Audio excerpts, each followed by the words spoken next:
La semaine dernière, quelqu'un a pris contact avec moi et puis au bout d'un moment, on m'a dit, mais vous êtes sur Arte, Arte Radio Blog là. Vous avez un site et un blog qui en parle. Maintenant, vous faites de la vidéo, tout ça sur la dyslexie.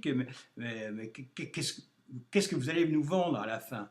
Alors là, ça m'a vraiment surpris parce que c'est absolument pas mon envie de vendre quoi que ce soit. D'abord, je ne suis pas un professionnel, je ne suis pas un scientifique de la dyslexie, je l'ai vécu de l'intérieur. J'ai découvert très tardivement que j'étais dyslexique et donc pour très longtemps, je pensais que j'étais un nul, un cancre, un idiot même, hein, presque un demeuré.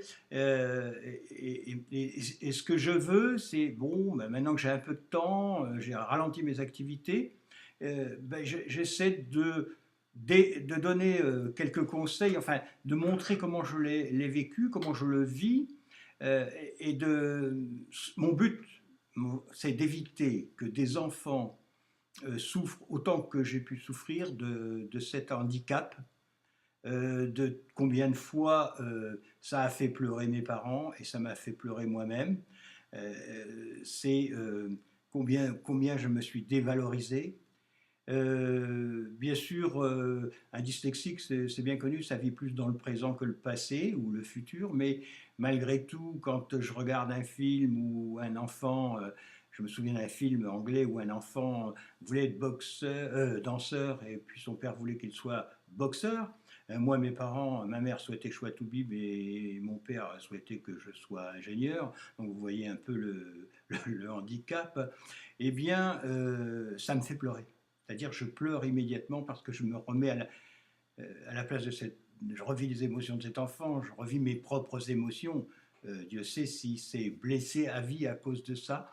Et c'est pour ça que je fais tout ça, pour que si je peux, un tant soit peu, éviter à certains enfants de connaître tout ce que j'ai connu et ce que d'autres ont connu, parce que j'en parle souvent avec d'autres dyslexiques qui en ont énormément souffert. Dernièrement, j'ai rencontré une personne à 50 ans, elle travaille comme graphiste dans une agence et elle me dit, dernièrement, mon patron m'a dit, tu sais, je suis drôlement fier de toi, de tout ce que tu réalises. Il dit, si tu savais, si vous saviez, parce que le bien que ça m'a fait, j'ai tellement eu si peu de compliments dans ma vie.